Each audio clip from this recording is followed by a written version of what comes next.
Hello, welcome to Berliner Herbstsalon.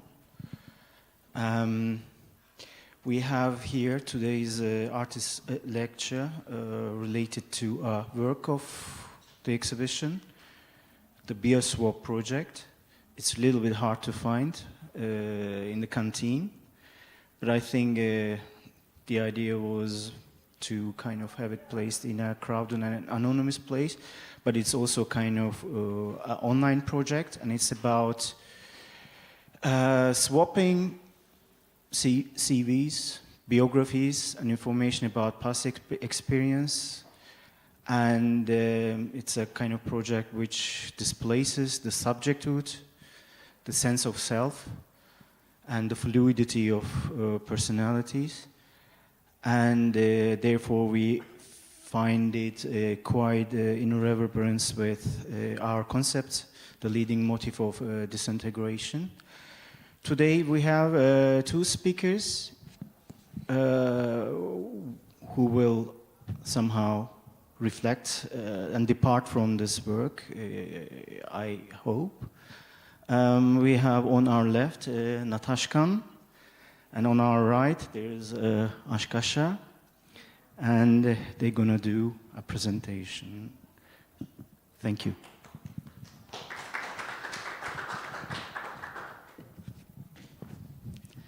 Hello, good evening, and thank you all for coming in this terrible weather. Thank you also to Gorky and to the Herbstsalon for inviting us and giving us the opportunity to speak to you tonight. And also a very warm thank you to my friend Atashkan, who is joining me tonight. We will start with unpacking a few thoughts that kind of sketch out a problem that we see, and we would really love to also discuss those with you. So I hope that we will be on time so that we find enough time to also engage in a conversation with you. Let me start with something maybe more personal. When I was a kid, I tried to really desperately be a German girl, and I guess the emphasis would be on both German and girl. But I guess my face gave me away, and also my name gave me away. One day I told the kids at my school that my parents had actually renamed me and that my name from now on was Sabine. They didn't believe me, so they went to my mother, and she confirmed that this was the case. And I think this shows quite well what kind of techniques we are trying to develop, techniques of passing, even though the passing seems like an impossible task. Later at art school, I discovered, to my surprise, that what I thought was a stigma was actually capital, and that what I was ashamed of, I was suddenly told I could be proud of, and that it's so interesting. I wasn't sure what was more depressing, the punishment for the stigma or the promise of the rewards that come with the asset. In the course of this dilemma, I somehow felt that I would actually prefer to be something else altogether. I kind of took a detour over this thing that I guess is kind of a loop from, or like a feedback loop from this recurring song that rings in your head as a kid when people ask you, where are you really from? Like, no, but where are you really from? I guess you know all what I'm talking about. So this is, I think, I guess this is what gives us the idea that we have to go and find our roots. So this is what I did. I went to try and find my roots in Iran, which was a totally pointless adventure. So in the course of these different failures, I decided that I would actually rather be nothing, and instead rather do things. So one of the things that I did was I started the platform BioSwap, and I'm just going to briefly tell you what BioSwap is about. So you're all familiar with the idea of biography. So this is basically how we describe a person's personal and professional life, and then there's the kind of even more professional version of it, the CV or curriculum vitae, which in the art world is an important part of showing what your achievements are. I felt not only depressed writing my CV, but also I felt it was a really, really stupid thing to do. So I thought it would make sense to borrow CVs, or to come up with ideas how to undermine the CV. And this is how BioSwap came into being. This is the website, and it started in 2004. This is why it looks this way. And because I didn't have any money, it also never changed. So this is like an early database programmed with the means that were available in 2004. I will just briefly guide you through the different features of BioSwap. So it explains what BioSwap is. It's a CV exchange platform, so everyone can file their CVs for the purpose of other people borrowing it, and you can also go and borrow a CV from that platform.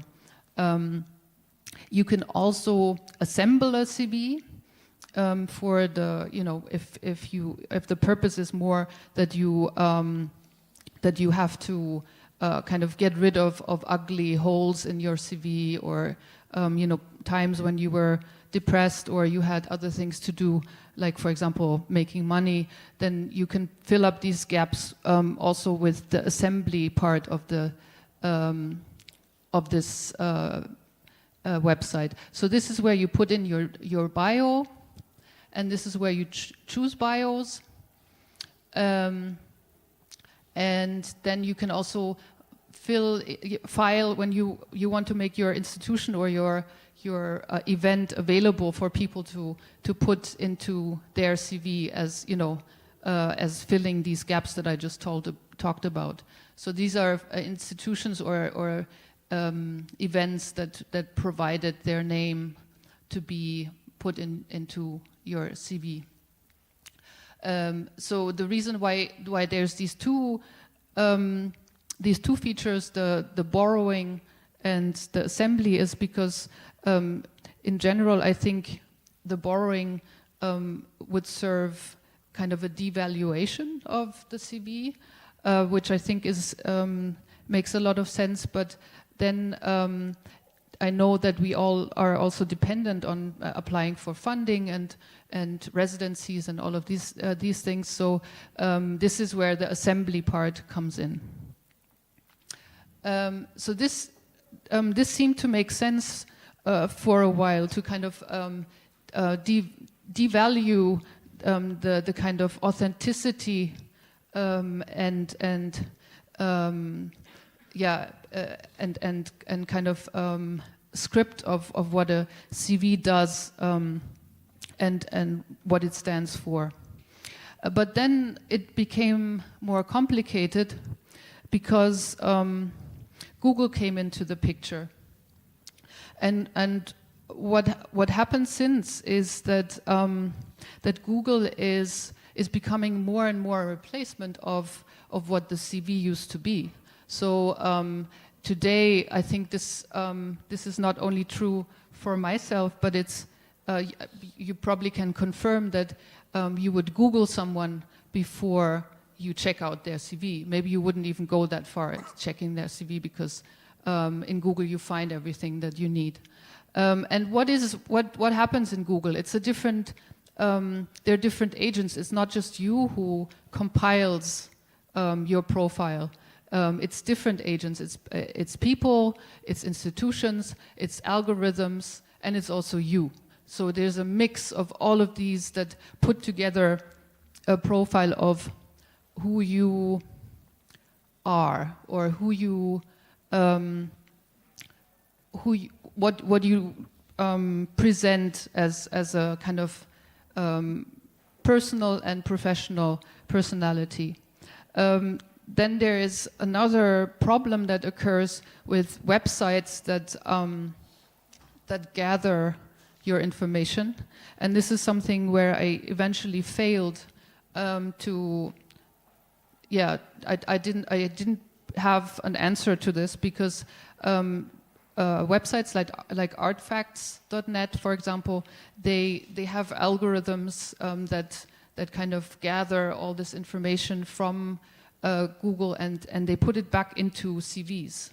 So suddenly you find CVs that you haven't compiled, but algorithms have compiled, and they're also, they're full of faults, which is great because, I mean, I have put out a lot of different CVs that I've borrowed, so there's lots of information on me that is is factually not true. Like, I'm not born in 1966 and I'm not born in Iran, but on the other hand, they are compiling lists of exhibitions. So I asked them to take these down and to take my entry down, but they would not do that. I even threatened them with a lawyer, and they were like, "We don't care. This stuff is out there, and so you must have agreed to the press releases of these exhibitions, and there's no grounds on which you would stop us from putting this information out and compiling it."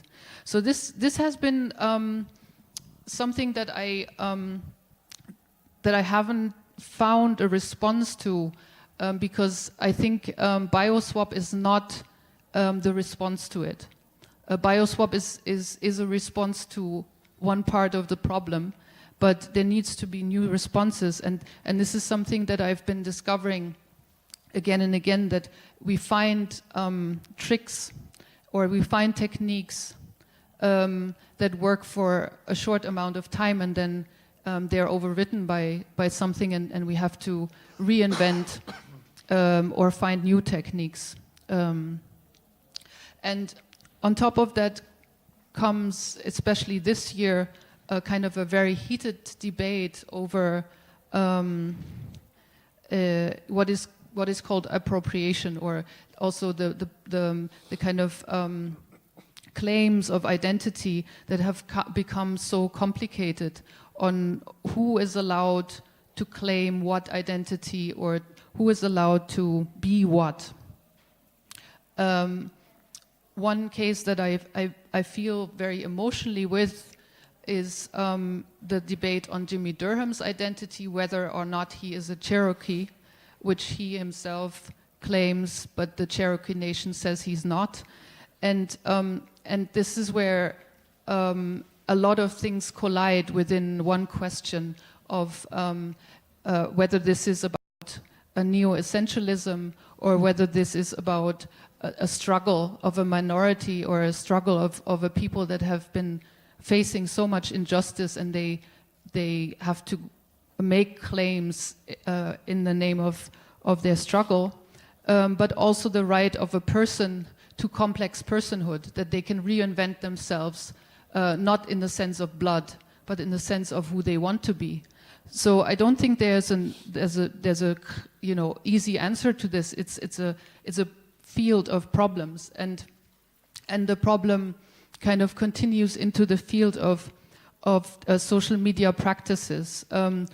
What starts as again as a struggle or as a means of struggle to claim that you are, in solidarity with someone by saying that you are someone, can also become a total farce very soon.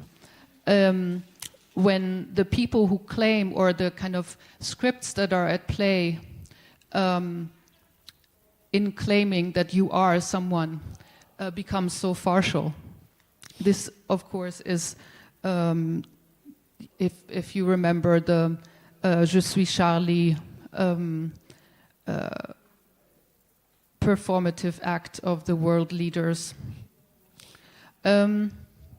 Another problem here, just recently with the victims of the Las Vegas shooting, framed as crisis actors or as fake. If you Google them, the first thing that comes up is that kind of framing that was kind of triggered by conspiracy trolls online. So there's a lot of different powers that create our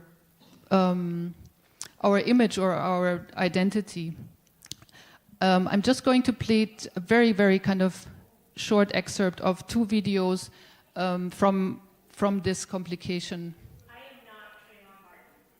I am not Troy Davis.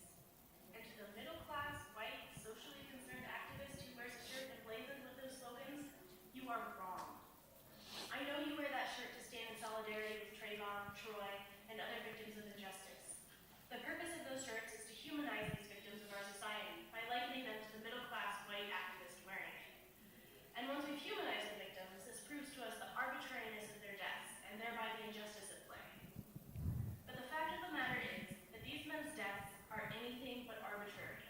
The fact that the real Troy Davis and Trayvon Martin and countless other victims of oppression are buried under 6 feet of cold dirt while we middle-class white activists are alive, marching, and wearing their names is an indication that our societal system is working exactly as it's intended. A more accurate t-shirt to display on my white body would be, I am George Zimmerman. Zimmerman and I were indoctrinated in the same American discourse where we learned that the other, particularly black men like Trayvon and Troy, were less human and were to be feared. Society taught me that as a little white girl, I must preserve my purity and goodness, and that the presence of young single males threatened that. Society taught me that being in the presence of a black man compounds that threat exponentially.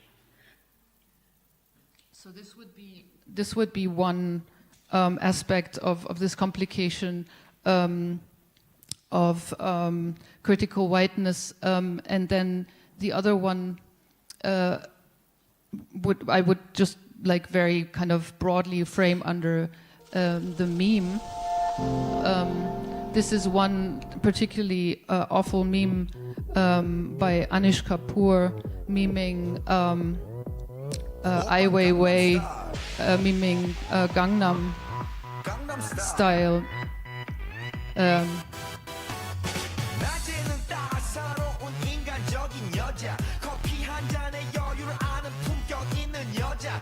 And of course not Anish Kapoor, but Anish Kapoor with probably a whole bunch of interns who were not paid to be in this video, and so on and so forth.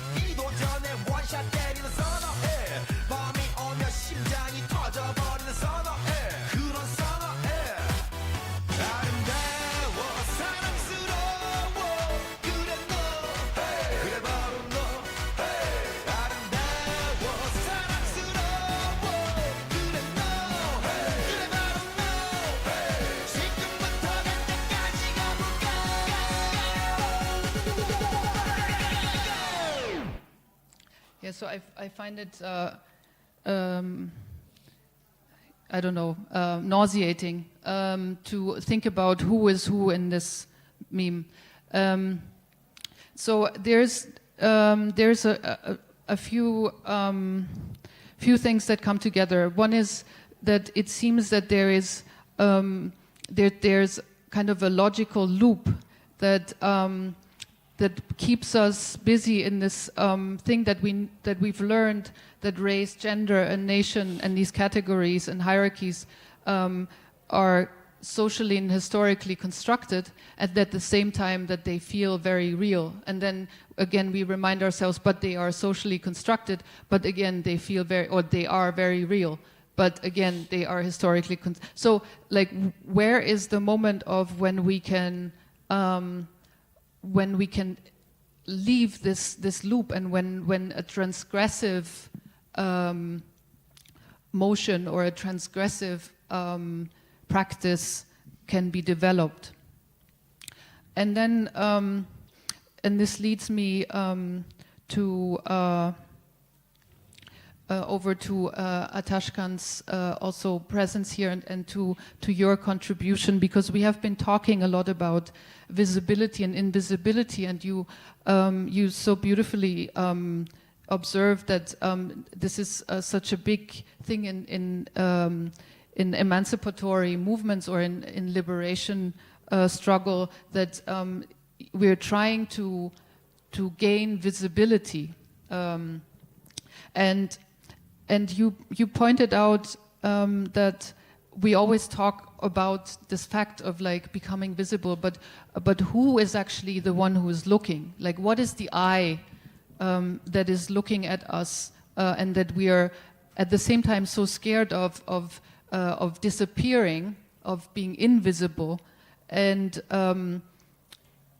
the visibility brings all these problems that we that I've just tried to lay out. So I would hand over to you, Atashkan, and maybe you want to tell us a few of your thoughts on this.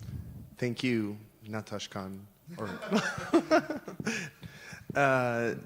Before I say a little bit more about this, I wanted to also introduce myself by way of a video. Am I Atashka? Double click. Oh,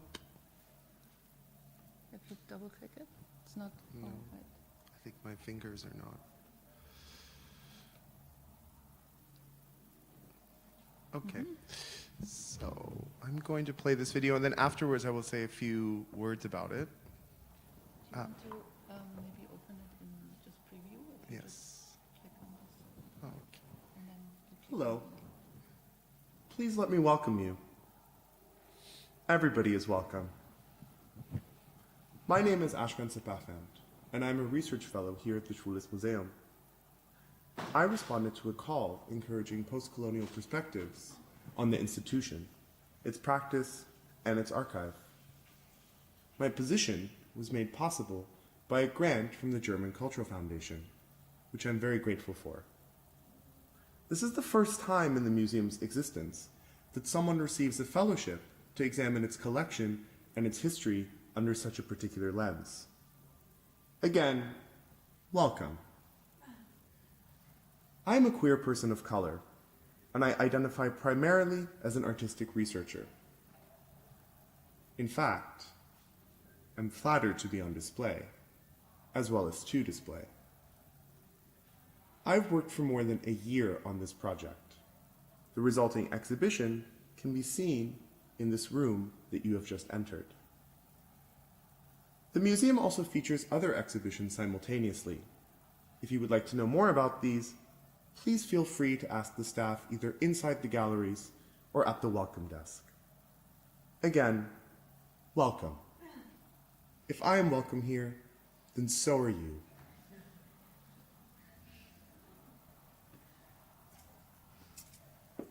I hold a master's degree in media and communications from the European Graduate School.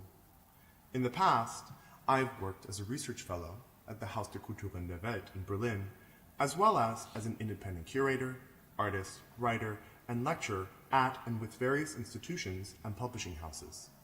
I bring with me my personal network of contacts, collaborators, and institutional links spread across the fields of contemporary art, speculative design, performance, feminist and queer activist circles, critical theory, experimental music, and nightlife undergrounds from Europe, and the Middle East.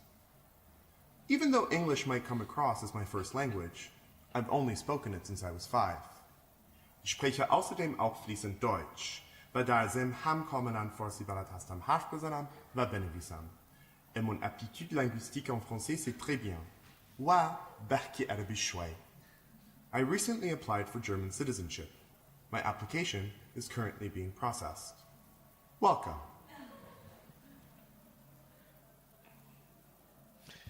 This is a video piece by Vika Kirchenbauer, who is actually also here with us tonight. I welcome her. And it was on display in an exhibition that recently finished at the Schwules Museum with the title Oder Rotle, an imaginary, their story of nature peoples, 1535 to 2017. And it was the first video, it was basically the first piece that you saw as a visitor entering the exhibition, coming into the space, greeting everyone into the room. And I like to begin with it because the more I think about this piece, the more I realize the different things that are going on and how powerful it is. But it requires a bit of contextualization because I think it can easily give the impression, at least within the context of this exhibition, that, hey, this is a kind of little curatorial multimedia trick. We're welcoming the viewers, we're giving them some information about the show. I'm kind of bragging about all of my capacities, which makes me look like an ass-faced douchebag. And so you kind of wonder, who is this person and why is he talking like this? And this is the result of a very specific and long collaborative process between Vika and I, whom I invited to develop a new work for this exhibition, and who decided to kind of turn the lens onto a question that runs through her work, but also a question that very much made sense within the context of the Schwules Museum, which is an institution dedicated to representing the history and culture of LGBTQ peoples, namely the question of identity. And what turns out here is that there's a number of kind of, let's say, subtle levels, and it has to do with the composition of the script, so to speak.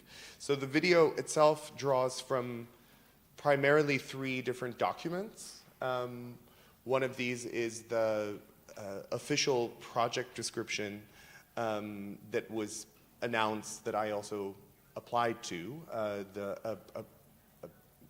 a call for a project that would cast a post-colonial perspective on LGBTQ histories, and the funding application that went along with that.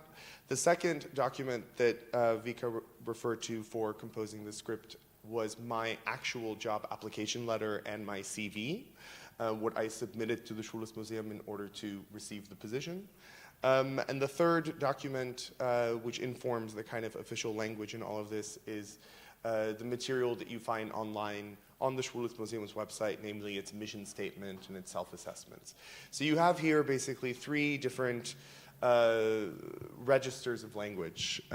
You have 3 different registers of language here in which agents present themselves officially towards one another. They perform themselves. So the museum, of course, is performing its interest or its interest in post-colonial issues and issues around identity politics, in complicating notions of representation, in intervening within its own archive and collection.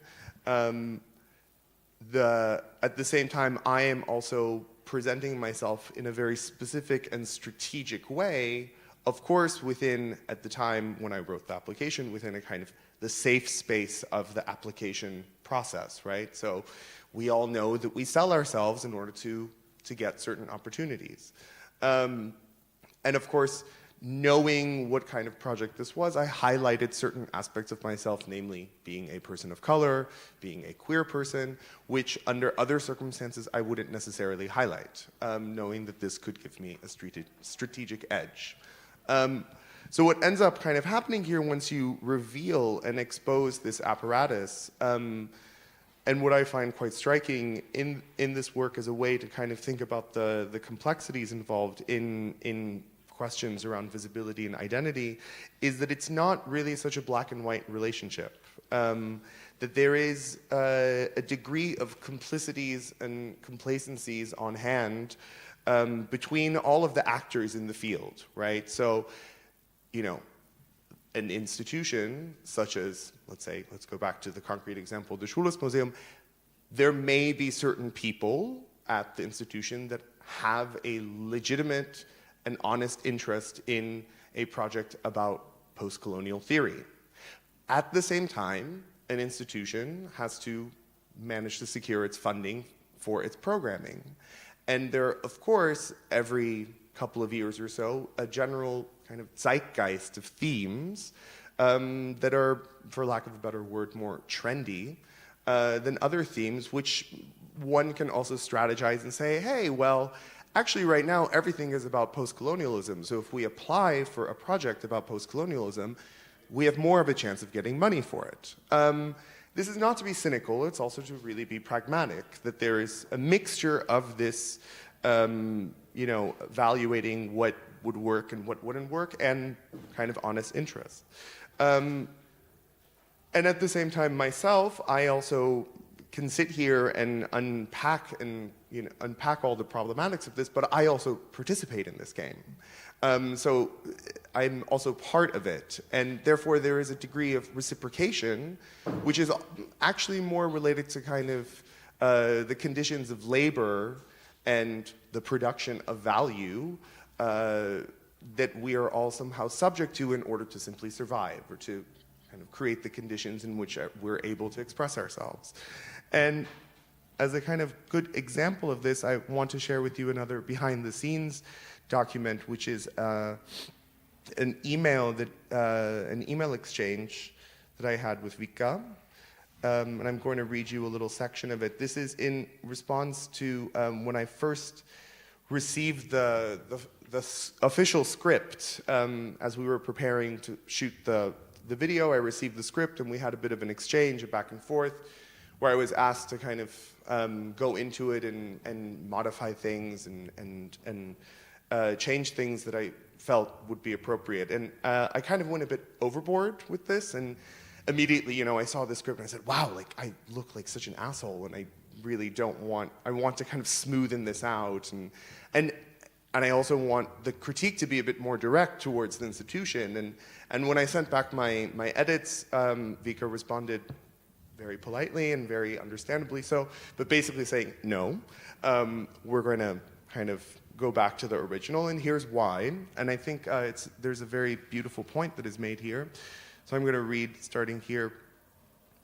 My intention is neither to criticize you nor your CV self, but to examine how minoritized positions within this type of economy need to use their otherness as an asset to differentiate themselves from others, to differentiate themselves from competitors, so to speak. And of course, the institutional openness towards otherness, considering one aspect of identity, gender identity, ethnicity, etc., needs to be compensated by other achievements that guarantee some degree of privilege and access, often education or alternative forms of cultural capital. So this is not about you or me, really, but about the structures one operates in. To only point fingers at the institution or the museum would seem self-righteous to me. Also, I'm thinking about my role in it, of course. I want my decision to ask you to read a text that I wrote in a fictionalized first-person voice for you to be somewhat visibly problematic, and to be transparent in its repetition of structural violence. If the text was flattened by a text that is closer to your actual subjectivity, that would falsely mask my strange role in all of this, that of a simultaneous observer and perpetrator of a complex set of power dynamics. One of the things I was hoping to achieve with the video is to draw attention to one aspect that seems to plague all minority artists and curators within contemporary art.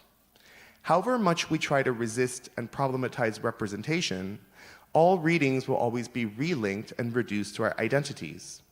Whatever you do, however critically, will still predominantly be seen as the brown person doing a show at Schwules Museum. When I perform, whatever I say, all that people will see is lipstick. Okay.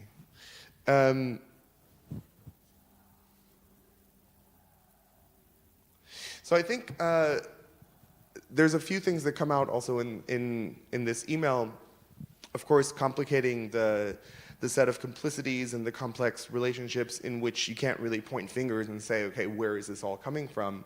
But I also just noticed now, given the context of our conversation, a very clear awareness of me, of a very clear awareness of the degrees of vision, right? Of the degrees of observation, right? So I am being observed speaking.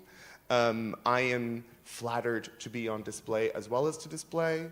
But within this piece also there's a kind of inner programming of an eye that is constantly turning in and around itself, right? So there's also the artist viewing me, viewing myself, and myself viewing the audience viewing me. And it kind of creates this very strange feedback loop that kind of goes beyond, let's say, a standard approach to what we would, let's say, traditionally define as the politics of visibility.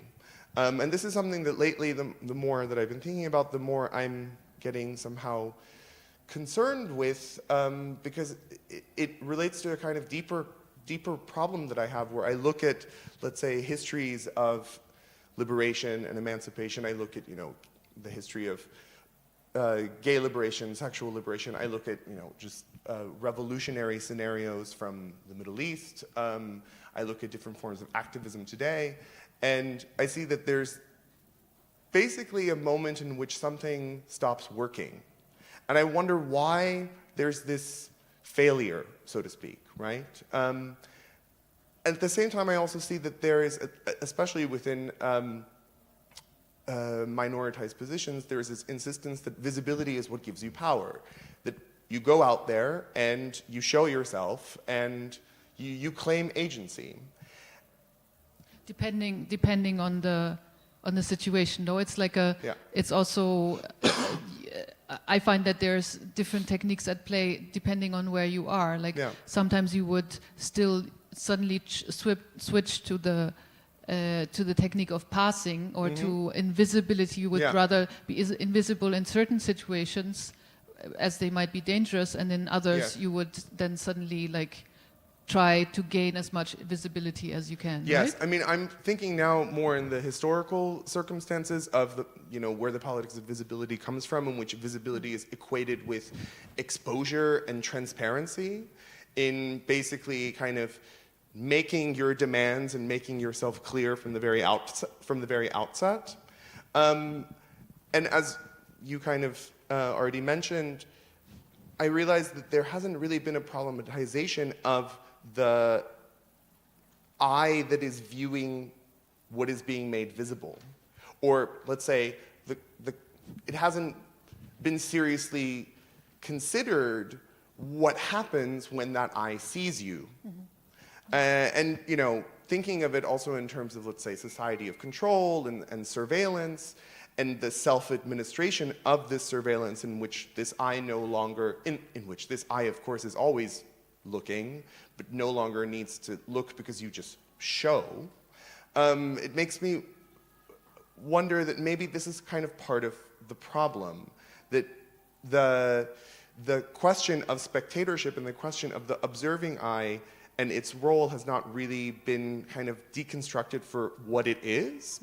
And I began to kind of think of this in terms of some of the material that I'm working on now in making the publication for the exhibition Otto Brodley, and going back to some historical forms in which maybe it becomes more clear the identity of this eye.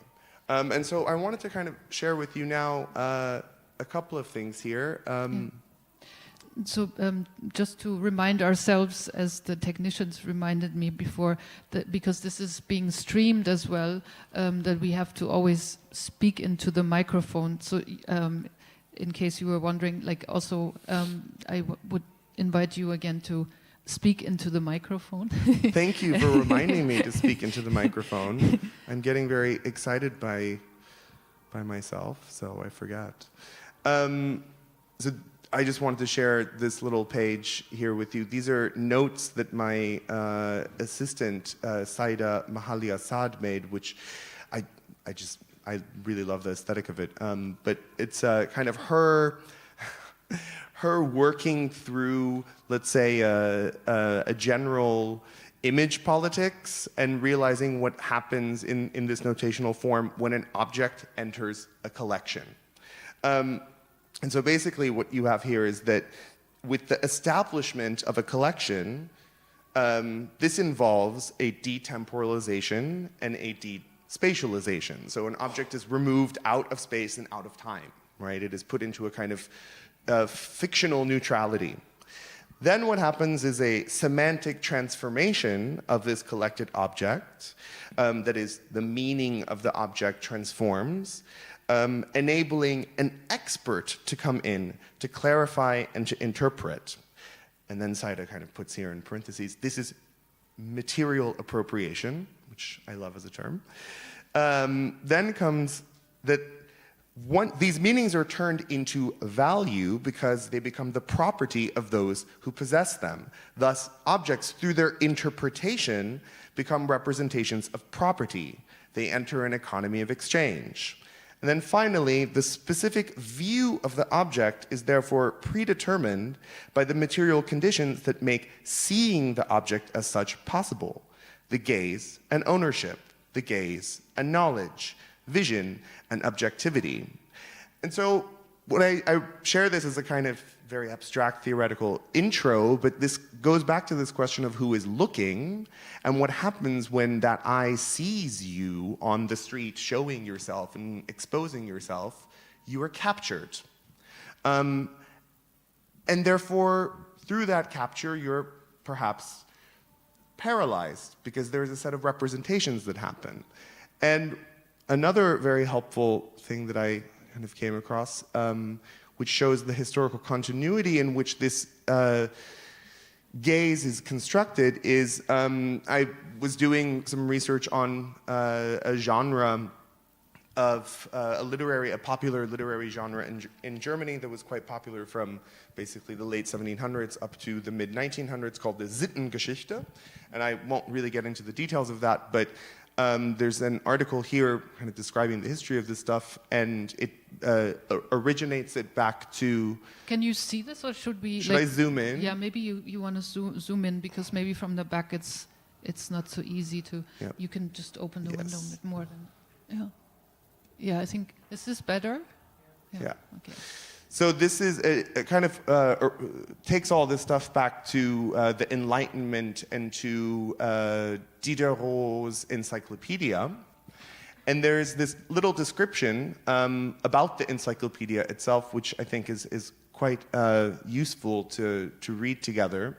A description of what happens, what is the experience that the reader viewer goes through when they open up one of these pages. So the reader opens a volume of the plates.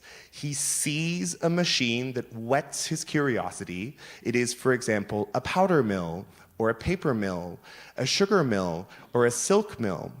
Opposite, he will read figure 50, 51, 52, powder mill, sugar mill, paper mill, silk mill. Following that, he will find a succinct explanation of these machines with references to the articles powder, paper, silk. So basically, the reader is expected to become involved physically with his education. And here we have, not exactly from the encyclopedia, but something along the same lines. Here we have an object lesson. This is from basically a school textbook a century later in France. And you see this kind of interface right here. You see the picture of a light bulb. You have here a story, a kind of narrative in which there's François, there's Monsieur Colin, and the light bulb somehow enters into the story somewhere. And then you have a description of the figure. and then you have an explanation of some of the words. And so there's all of these different ways in which this image is not only, it's more than just representation, in which this image is given sense, and this sense is captured along a specific almost interface, right? And I found actually that this object lesson is interesting when you put it next to something like this.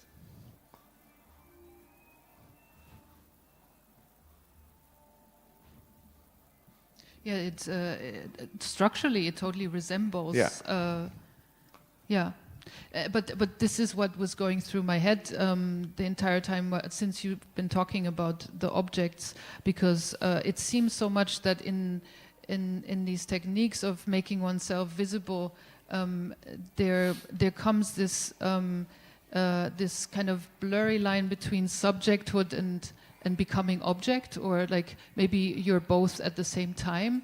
You strive to be subject because of what the emancipatory promise of what lies in the subject, but because it comes through visibility, you also have to make an object, or you have to understand yourself as an object and use the formats or the kind of display techniques of making an object. Yes. No, so you're both at the same time, or. I mean, this actually helps me work through this question about why does the politics of visibility in its traditional sense seem to fail? Because I think that the idea stays that visibility creates agency.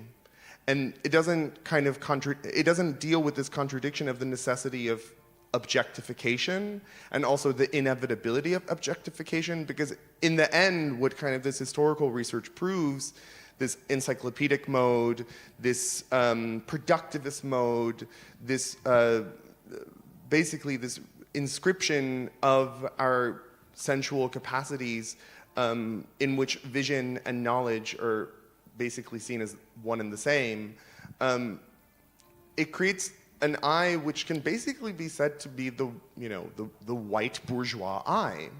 And the white bourgeois eye is what is doing this, what is constantly, it wants to see everything.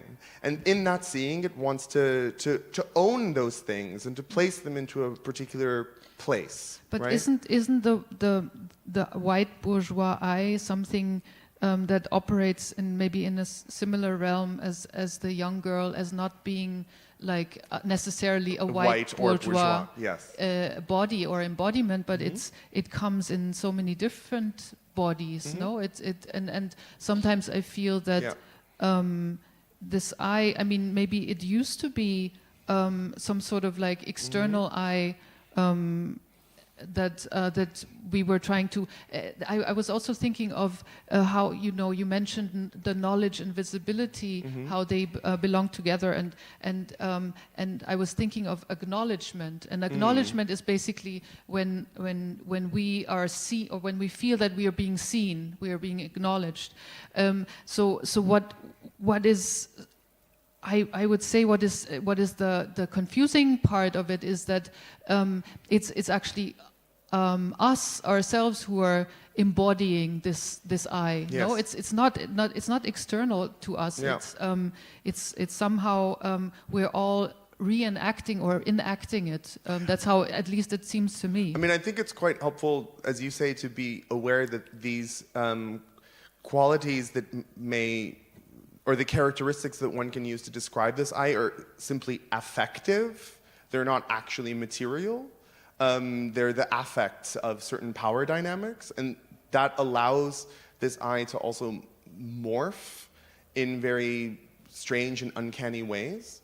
And therefore, it also makes it more of an important task to deal with the sensual parameters around political representation, and also the construction of vision from also a very basic art historical sense. And I found in relation to this a really beautiful quote which basically argues for a decolonization of perspective, or that basically actually argues that every time we talk about perspective, we're actually doing a kind of performative, a colonial speech act.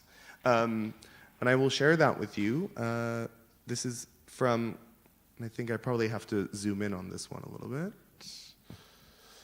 This is from Klaus Teweleit, Männerfantasien, Male Fantasies, which is from 1972. And this is from a section of the book basically talking about the Renaissance and the separation between subject and object that develops over the course of the Renaissance, and how this is also a gendered separation. And I want to just basically read this sentence. The development of perspective is the clearest expression of this process of self-distancing, self-control, and self-scrutiny. Perspective is the triumph of an artificial view of things, an illusion built upon a specific preconception, a way of seeing that is more the work of the brain than of the eye. And of course, this is specifically in relation to Renaissance perspective, in which there's a background and there's a foreground and there's a specific way of creating this mimetic reality. As Lippe tells us, the unity that serves to encompass diversity is that of a geometrically reconstituted perception on part of a fictitious eye. So geometry is fictitiously projected as a reality onto the active vision and onto what is presented to sight. Today, after the experiences of colonialism, the European subjugation of the world's peoples from the perspective of a European center, we can finally see that anyone who talks about perspective is really talking about a focal point, an ego to which everything else becomes subordinate. In that last analysis, that person is talking about subjugation and imperialism. How did this come about? So that always with the perspectival relationship of center and periphery, with Europe and the world, with subject and object, with me and you, there is this inherent decolonization process that is necessary because of the way in which the geometrical protocol of perspective structures are making sense of what we see. And that's what I find to be so powerful in this quote. Are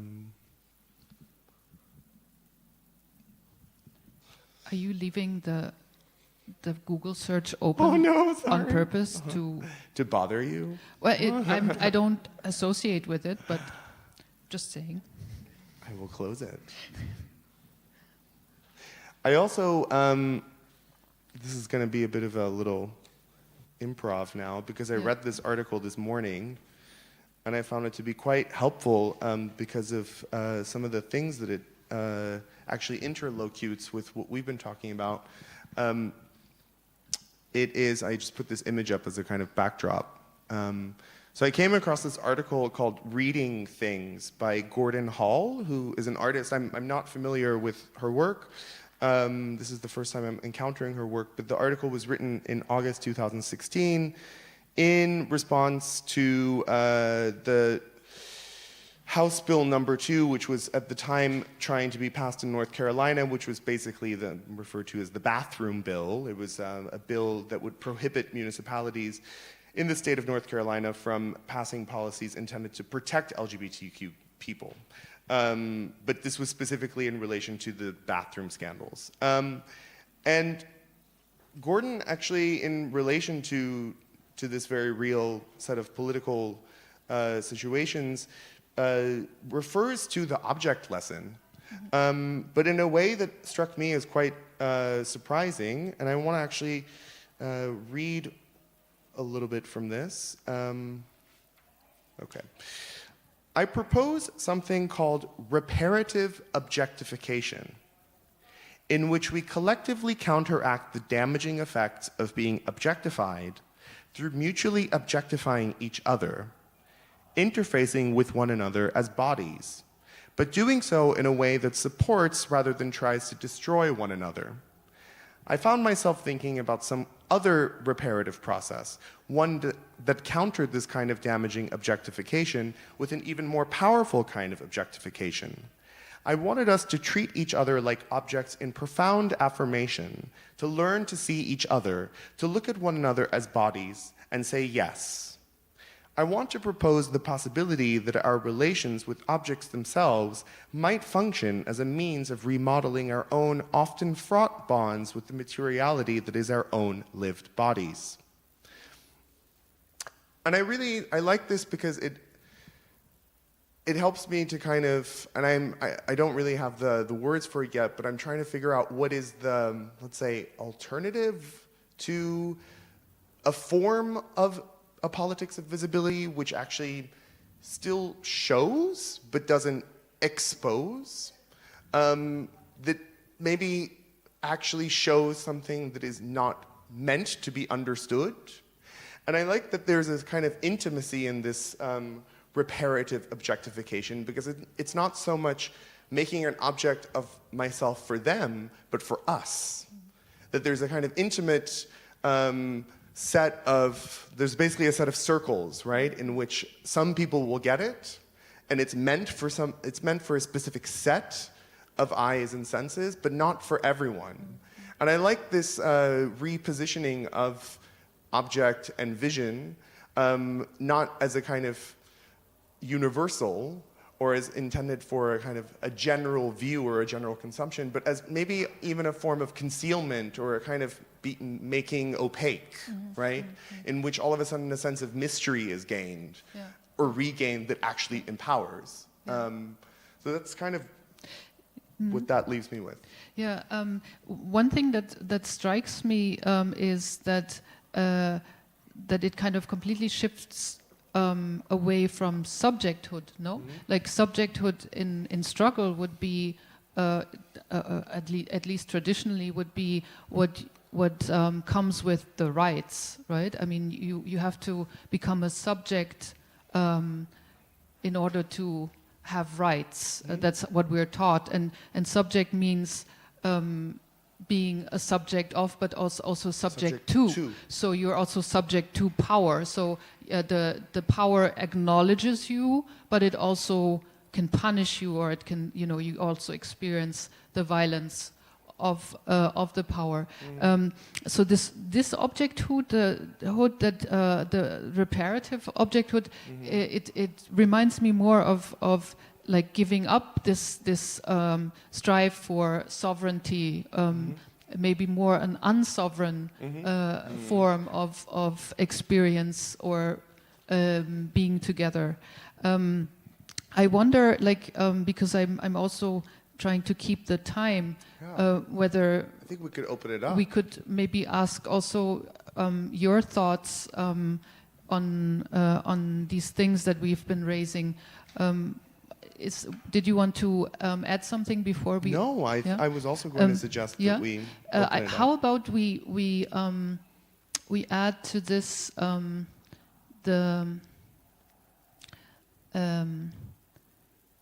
I think these two are somehow nice together. I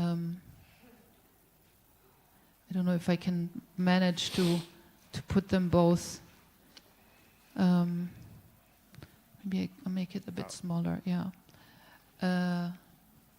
So.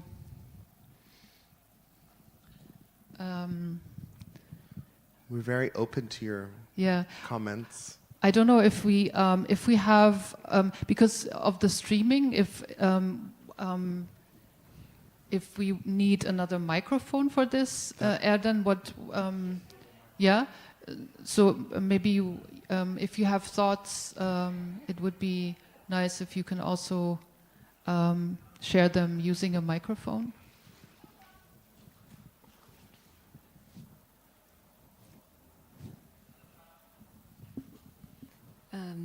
Hi, Atashkan and Natasha. So, I mean, I liked your last comment, Ashkan, about how to remain visible and at the same time not expose oneself. And Natashkan, I was wondering if you could say something more about that in relation to bioswap, since bioswap essentially is like a kind of erasure of some kind of visibility. So I wonder if that's something you think about, that since you've been using it for so many years, what does it mean in terms of remaining visible? Yeah, thank you. I guess it,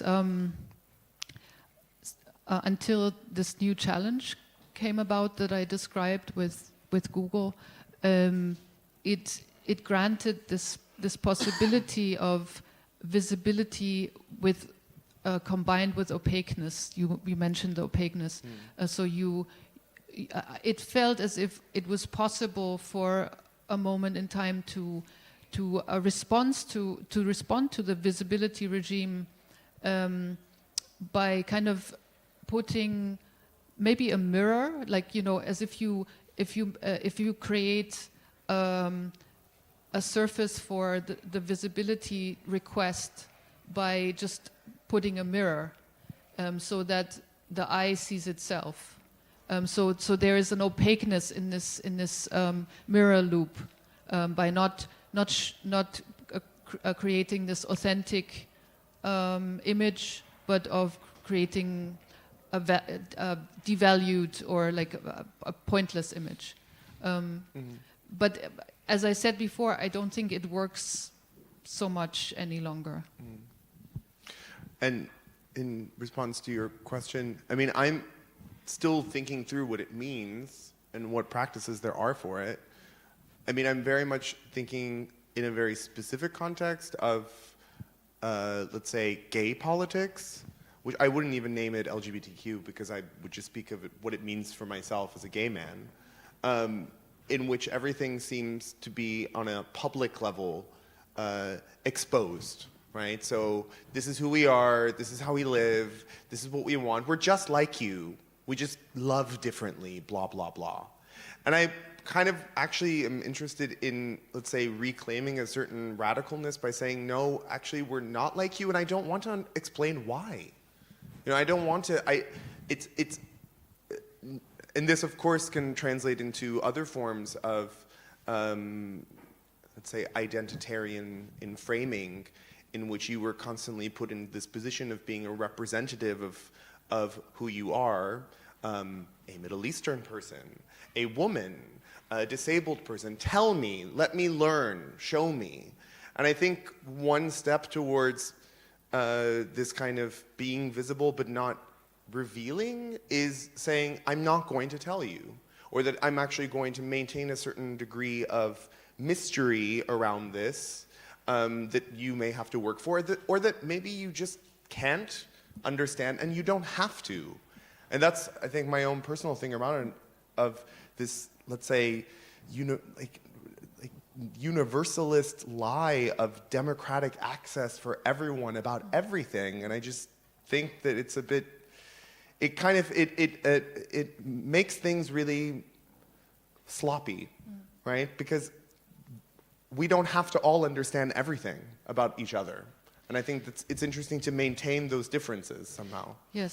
Yes and no, because I would add to this as a complication that, of course, we can only do this in the position of being sure that this eye is looking at you. Mm-hmm. Like, only if the eye is looking can you say, I'm going to show you something, but I'm not going to explain. Mm-hmm. Because if the eye is looking away, then you don't even exist. Then you enter the realm of invisibility, of disappearance, and that's very threatening, especially in the kind of value system that we're in at the moment. I think you basically you try to avoid that the invisibility, which I find another part of, an important part of that question of, like, what is it actually that we are scared of in the invisibility?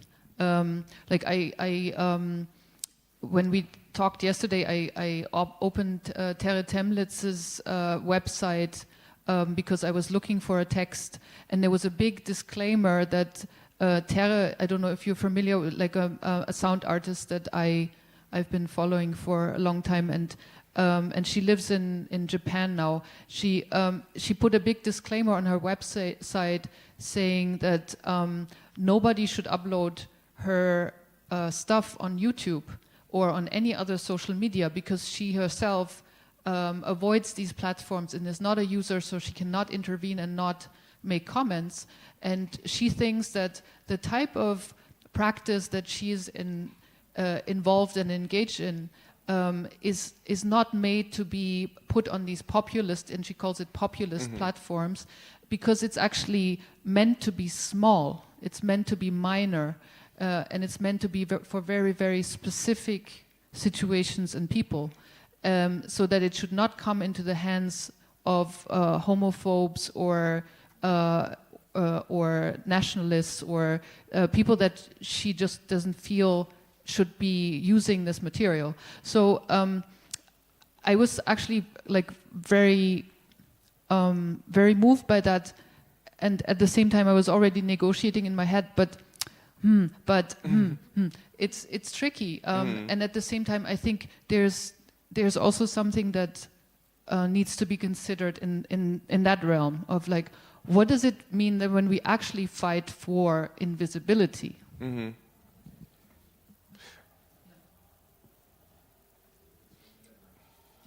Did you want to add something? I could or- add something, yeah. but I want to wait to see maybe the question also follows up.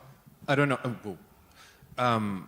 I throughout this whole talk, and now especially with this last comment, there are like two strains of thought that I have in terms of like naming and in terms of invisibility, and I'm going to try and put them together, and maybe it won't work, but okay, anyway. The first is that there's like a foundation of folklore, like a foundational theme of folklore is that when you know someone's name, you hold a power over them. And to not be named is to reserve your own power in very literal ways. The second thought that I had around all of this business of invisibility and striving for invisibility is that this is all happening in the field of culture. And the field of culture differs from other forms of employment in that you can work in programming, you can work in technology, you can work in industry, and achievement there involves like a certain degree of like wealth accumulation, I guess, like promotions, more money, more responsibility. Whereas in the cultural field, industry, whatever, success is predicated on more and more people knowing your name, more and more people knowing who you are, and more people knowing what you do, which is of course like intimately related with this idea of like, so to choose invisibility within the cultural field is to choose, in its current model, is to choose lack of success. I wanted to make one point clear here just in general, so that I am not misunderstood. I by no means am arguing for invisibility. And that's, I think, where I am also having trouble finding the right words is that I think that there is a problematic to the way that we understand traditionally the politics of visibility. The alternative is not invisibility, it's reconceptualizing what we mean by strategies of making visible. And what I'm proposing is strategies of making visible that aren't ones that expose and make transparent, but ones that somehow create strangeness or conceal or develop, let's say, deceive even maybe, So that's just as like as a preface. Did you want to maybe say something to that? I'm still listening to Okay. you. Yeah. Yeah. I don't agree on the invisibility, but Okay. yeah. Very good. We can also discuss that. I think it's interesting what you say about the way in which value is generated in the field of culture, but I wonder to what degree it has to do with the quantity, let's say, because you were saying one's success is to be measured somehow in the amount of people that know your name, or basically the amount of exposure that you get, right? And I actually wonder if it's really much about amount, or if it's about a kind of specific set of, basically specific places and specific peoples. Because you can actually kind of succeed in that, let's say, in terms of symbolic currency, or let's say your net value, right? They're very kind of specific things that can kind of happen, which raise your value sky high, and that don't necessarily have to do with amount, but have to do with a kind of positioning, I guess. So that's one thing that kind of strikes me. Identity. Or yeah. What you guys, Joanna and Iman and the others, recently Yes. stated in their statement that it's all about, suddenly this thing became about their, let's say, national and gender background, but not at all about. So what is what gives mean, the you work want that to- they do? Do you want to just briefly explain what, because maybe not everyone is familiar with the letter. Maybe Jumana can herself talk about it. I think you can too. So yeah, I mean, there is this prize, international prize here in Berlin, and 4 female artists were nominated for it. And they recently have published a statement with, I think, 3 or 4 points, 4 points, and one of them, in this statement, they stated that one of the problems that they experienced throughout working with the institution and the whole prize thing was that at the end they didn't experience a public discussion and, let's say, focus on their works and the theme and the questions that their practice raised, but because of promotional purposes and PR purposes by the institution, by the sponsors, and so on, their, let's say, biographical and like national background and identity, gender, was rather put in front and not at all their work.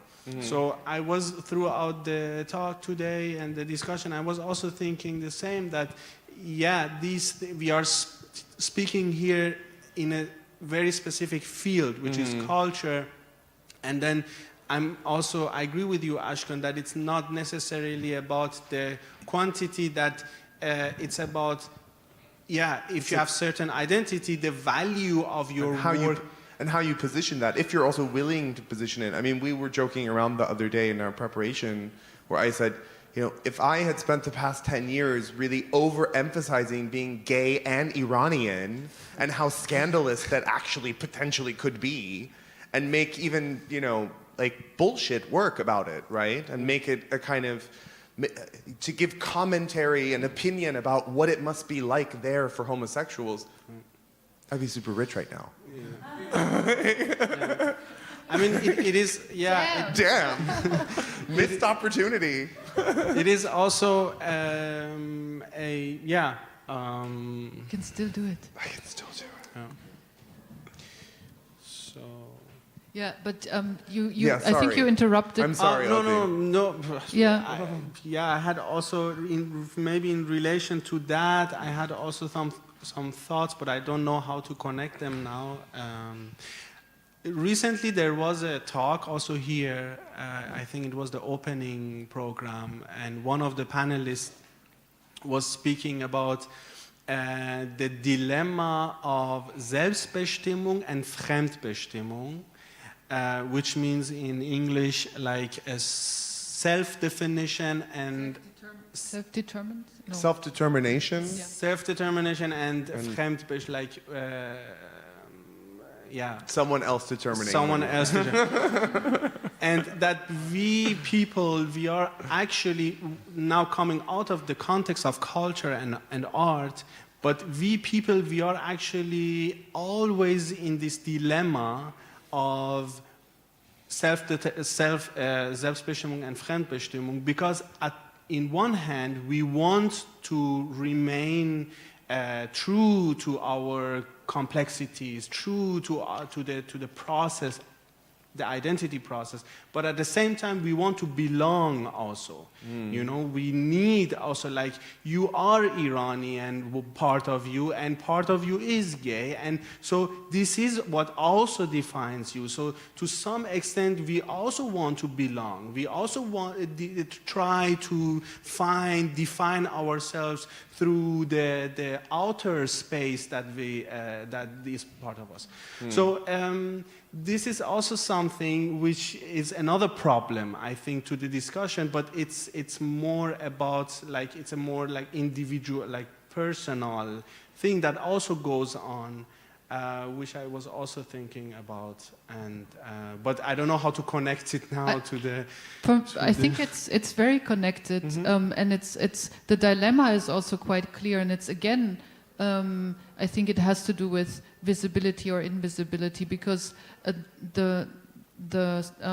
this need to belong is somehow kind of it's maybe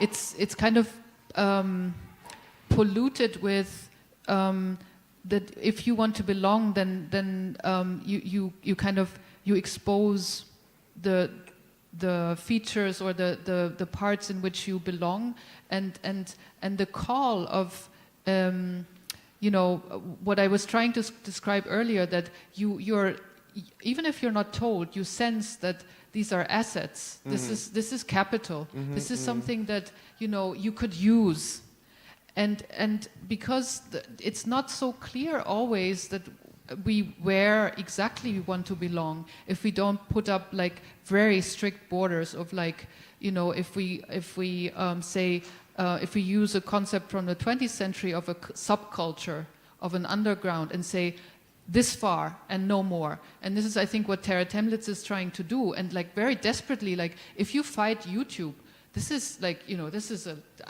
crazy cause, but trying to say, like, no, I want to belong, but I don't want to belong to everyone, you know, like, so but when you want to pay your rent, and this is just one reason, the other one is also because you want to, even if it's not success, but if you just want to be loved or acknowledged by people, then it's this need for belonging that I think we all have is kind of mixed up with these other forces. I mean, what I think makes it, let's say, the most uncanny is, and well, without really getting too depressing, but I kind of wanted to go to the figure of the young girl, because I think this very much relates to what you've brought up, Azin, that these very personal questions of, like, who am I, what is myself, like, how do I express myself, they've become actually like the fundamental operations of late cultural capitalism, in which actually the self as a material is what is being exchanged. So you know, oneself is a form of currency, and this currency is constantly undergoing exchange. And I know we're almost done on time, so, Yeah. but I wanted to kind of open that box up, in which this is, in the end, even though there are all these kind of very emotional and personal processes going on in these questions, this has been kind of mobilized into an actual situation of war against and through the barter and exchange of selves. And this war is, of course, functioning not necessarily, and of course also with real war, but also on an aesthetic level in terms of the sensual capacities that we have to articulate our feelings, to say what we want, to say what we desire. And that there's this kind of, you know, battleground in the specificity of how we articulate ourselves that I think we just have to actually be very vigilant towards. Maybe we could frame this this what you call a war into a battle with this I, and the I being, It's like the Lord of the Rings.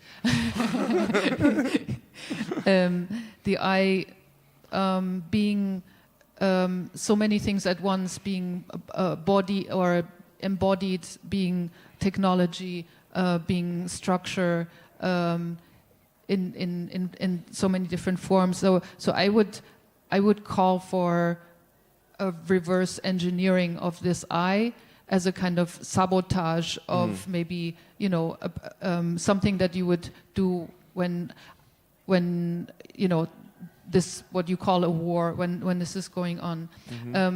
We're actually at the end of this conversation. If you have kind of a comment or a question that you still want to raise, yeah, can we have a microphone?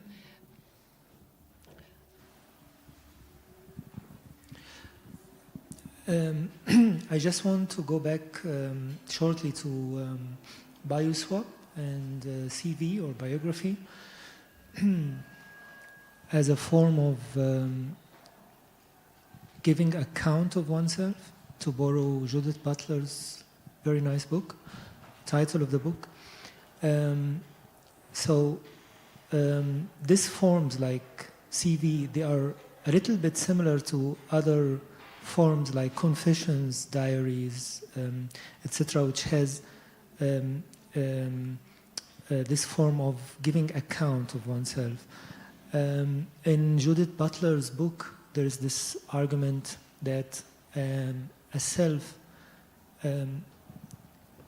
needs a call from an other to give an account of itself, right? To put it, you know, very sloppy. So we have here this very important question of to problematize this call, or okay, who's this calling, and who's this I, and what to do with this I, etc. But I think that this, like, you know, like to add up to this, you know, this this field of, or this question of giving account of the self, it's interesting because it can also function as a cultural tool to reflect on, you know, like the rule of the subjectivity and how to undo and how to do things, and how to understand, you know, subjectivity, or maybe how to undo subjectivity through these tools. We came across the work of Caroline yesterday, and not all of us, but Yani. And she's also doing, or she's working on something similar. So maybe this is just a comment, actually. Thank you. Thank you. Do you want to end the conversation with, or you think it's fine? No, I think it's fine. Yeah, Yeah. I think so too. Yeah. Okay, thank you so much for coming. Thank you.